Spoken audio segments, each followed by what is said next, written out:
Hello everyone, this is Miss Yi Zhang. Welcome to the course ELT Methodology 2. This session is going to focus on feedback. We know that the most powerful single moderator that enhances learning is feedback.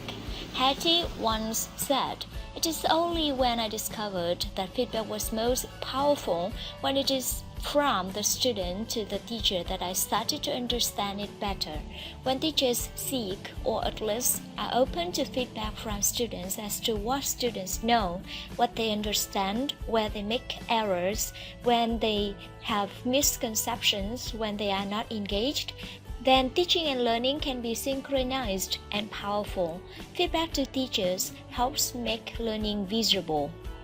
So we've learned so much about feedback from the work of John Hattie and others that we really need to be thinking very specifically about that we are doing when we are providing feedback to learners on their work. How are we holding them accountable for what they are doing with that feedback? And how does it connect to the growth and fixed mindset of the students? So what do we know about feedback now? We know that quality feedback should be focused on the learning intention of the task. So if we are not providing feedback on 20 different things, we are making it very, very specific. It needs to occur as learners are doing the learning, while there is still an opportunity for them to act on the feedback that we are giving to deepen their knowledge.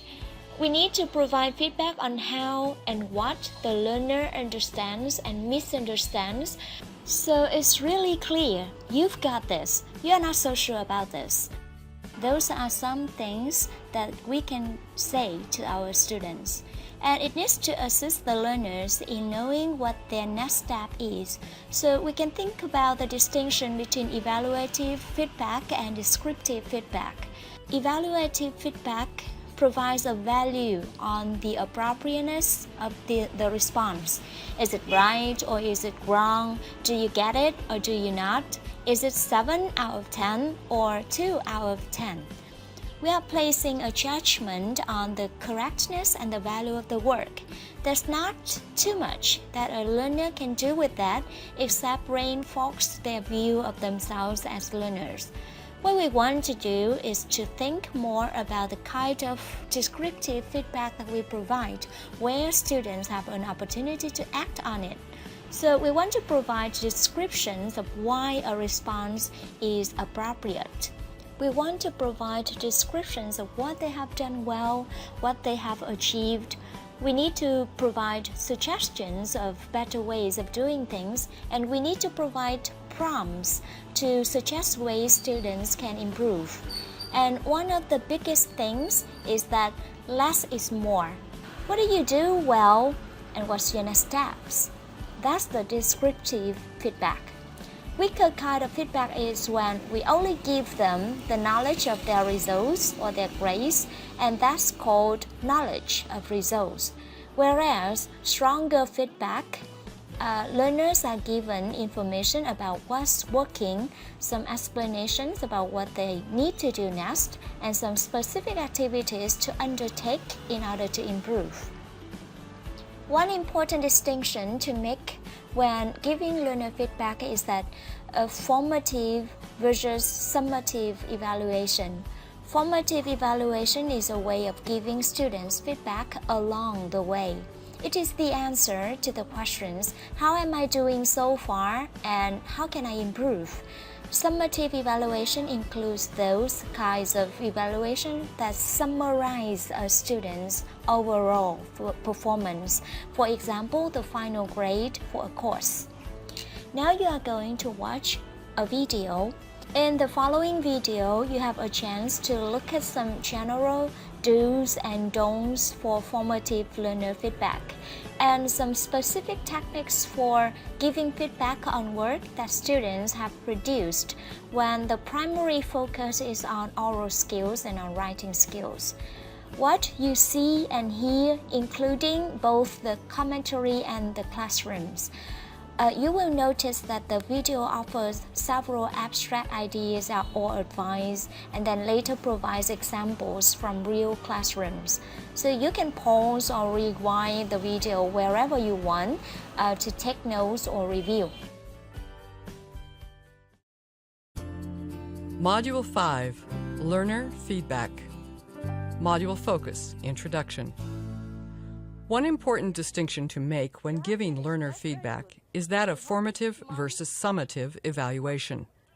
Formative evaluation is a way of giving students feedback along the way. It is the answer to the questions, "How am I doing so far?" and "How can I improve?" Summative evaluation includes those kinds of evaluation that summarize a student's overall performance. For example, the final grade for a course. In this module, we'll look at some general do's and don'ts for formative learner feedback and some specific techniques for giving feedback on work that students have produced when the primary focus is on oral skills and on writing skills. Number 1, viewing points, general do's and don'ts. Some general guidelines for feedback are to understand why the error has happened. For example, it was a guess, it was a careless mistake, or it actually showed an error in the student's understanding of the rules or use of the language. When it is an actual language error, analyze what kind of error it is. For example, a vocabulary, grammar, pronunciation, or a pragmatic error. Choose a feedback technique that fits both the error type and the context in which it occurred. Ask yourself, what are the important errors in this context? Did the error prevent us from understanding? And what errors are worth overlooking in the interest of fluency, continuity, overall communication, and so on?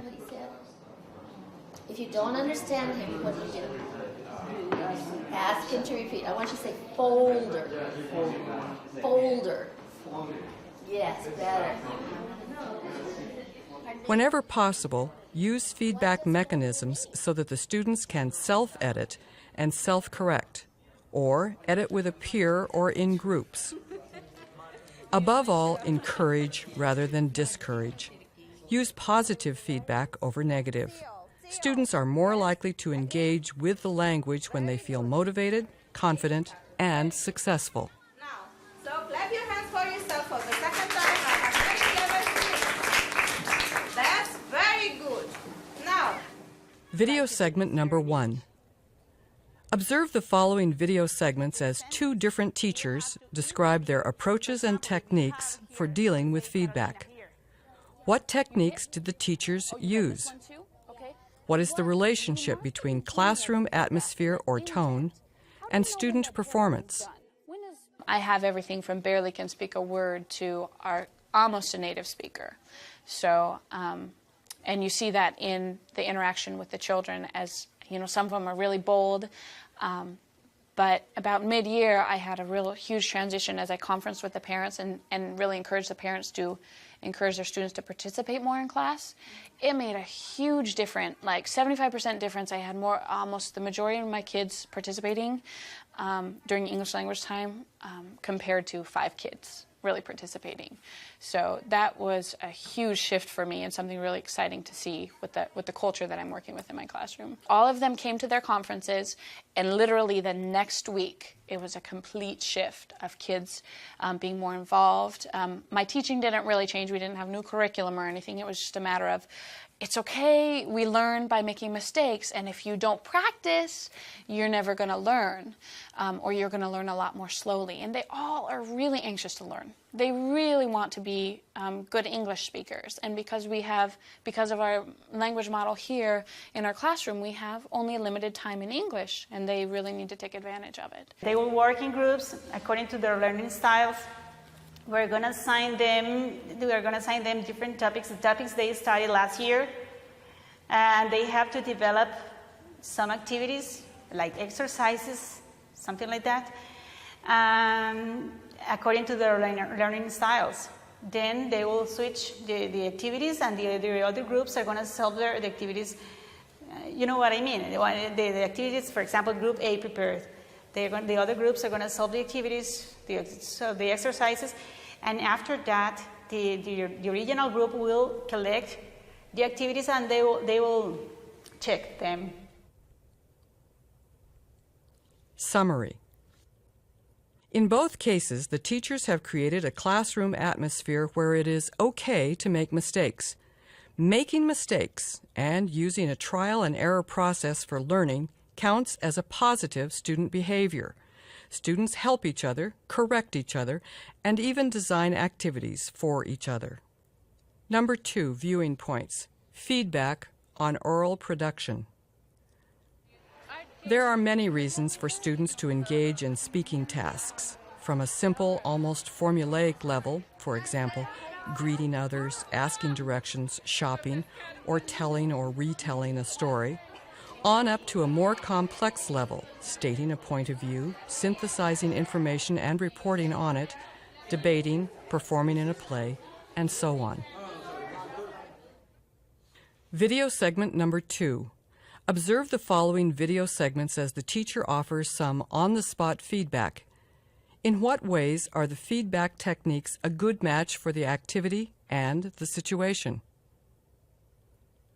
How long did they go for their canoe ride?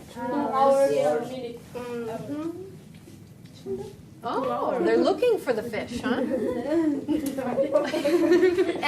And what did they do, Miguel? What? They opened They found it. They caught a fish. They caught a fish. Uh-huh. And Pedro, what did they find? A fish. Okay, give a sentence. The ground find a fish. And then, Open the mouth. and what did they find in the mouth? $1 million coin. $1 million. Look, happy. They were very happy. Who can give me the first sentence? Maria? The family went camping near Cradle Lake. Very good. Now, Yanita, can you give the next one? Okay. She went to the what? When did they go? Oh, they go to the Cradle Lake. No, when? Did they go on Monday? Oh, On a weekend. I know. So give a sentence, Yanita. The girl and the boy went to the weekend. On the weekend. On the weekend. What? Saturday and Sunday. And they made a small. Oh, thank you. Pedro, we're going to give that one to Pedro. They rent a little house and a large canoe. Good. Michelle? The first day is sun, and they canoe ride. What? They Canoe. Canoe. They went for a canoe ride. And they caught a fish. 2 hours. 2 hours. They, How they long did they go? They for 2 hours, and they caught the fish and What? opened his mouth, fish, and found a $1 million coin. What? Found $1 million coin. Like, Keep going, Michelle. And they are happy. Come on, you guys can get happier than that. Summary. Here we saw examples of students helping retell a story about a canoe ride and catching a fish with $1 million in it. The teacher used a blend of correction, reformulation, and asking for clarification techniques. She and the other students also used gestures to help the speaker continue. On-the-spot correction techniques are useful for giving feedback while a student is performing. Examples include using gestures or silent mouthing, offering a quick correction, reformulating, and asking for clarification or for repetition. Delayed correction techniques avoid interruptions and allow students to speak or write with fluency and cohesion. In this case, Observers note errors and give individual, group, or whole class feedback afterwards. The feedback can be oral or written. Teachers can also record or videotape students. Students can then self-reflect, get feedback from others, and/or receive feedback from the teacher. Number 3, viewing points. Feedback on written production. As with oral production, there are many purposes for writing. For example, stating a point of view, telling or retelling a story, synthesizing information and reporting on something, applying for a job, making a request, planning for the future, writing a letter, and so on. Make it a capital V, right? A teacher can support the writing process and help with effective feedback by providing models, by making available student self-edit checklists and resources, by focusing first on fluency and overall comprehension instead of mechanical mistakes, and by allowing time and making resources available for students to self-correct and to receive formative feedback and peer feedback along the way. Module focus, summary.